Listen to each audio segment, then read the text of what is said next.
A lot of people have been asking for another tutorial, and so I thought I'd do one that's rather quick and simple, and hopefully will get us some better results in photography in general.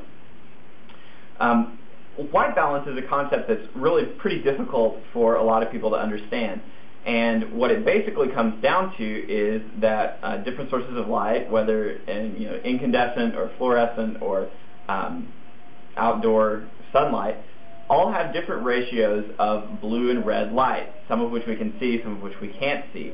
Now, our eyes do a really good job of sort of adjusting for that and basically making it to where we can see the same sort of color of light all the time. The problem is, this is especially a problem with film.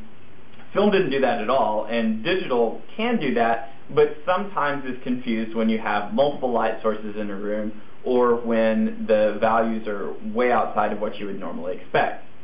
Now, our camera designers were smart and they foresaw that, and so what they did was they allowed us to take custom measurements or to set a specific value for white balance. And so what I'd like to show you how to do today is basically to take a custom measurement.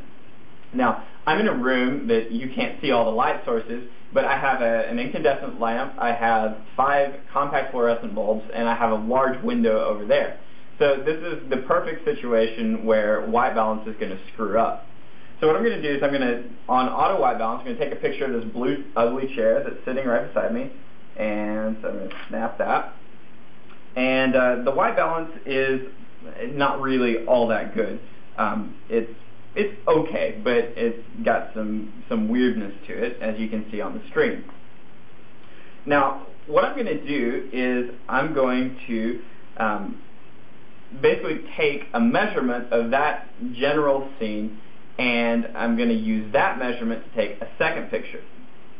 Now, traditionally how you would do this is you would get a gray card and take a picture of that. The newer way to do that is to use an expo disc, which costs about $100, and it's a filter that actually screws onto your lens, and then you take a picture and it sets the white balance.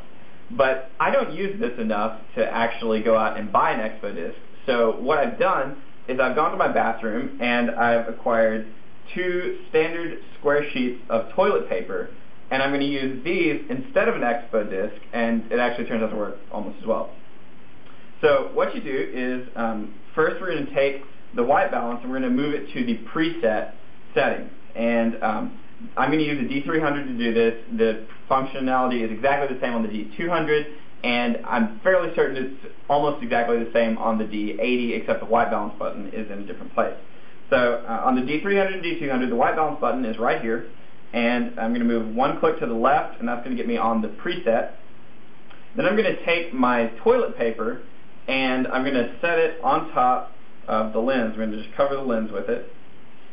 And then I'm going to kind of point the camera the direction that I'm going to be shooting. And hold down the white balance button, and you'll see it start to flash PRE. And then you just need to take a picture. And it says good. So it's gotten a good measurement. And I'm going to go ahead and take another picture. And it turns out that my white balance is absolutely perfect. So it's sort of neutralized out all the light sources and gotten it to be what I want it to be.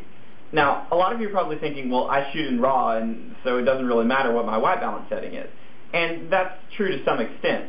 But on newer cameras, which have multi-channel readouts like the D300, which has 8 channels, the D200, which has 4 channels, and even the D80 has 2 channels, the white balance setting is actually used to gain the individual channels as they're read out before they're written to the RAW file.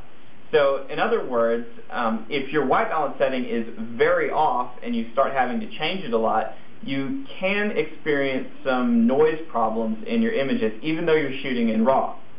So it's actually best to get your white balance as close as you can, sort of like exposure. You can push things a little bit, but if you start trying to push an underexposed image 2 to 3 stops in RAW, you're going to run into problems.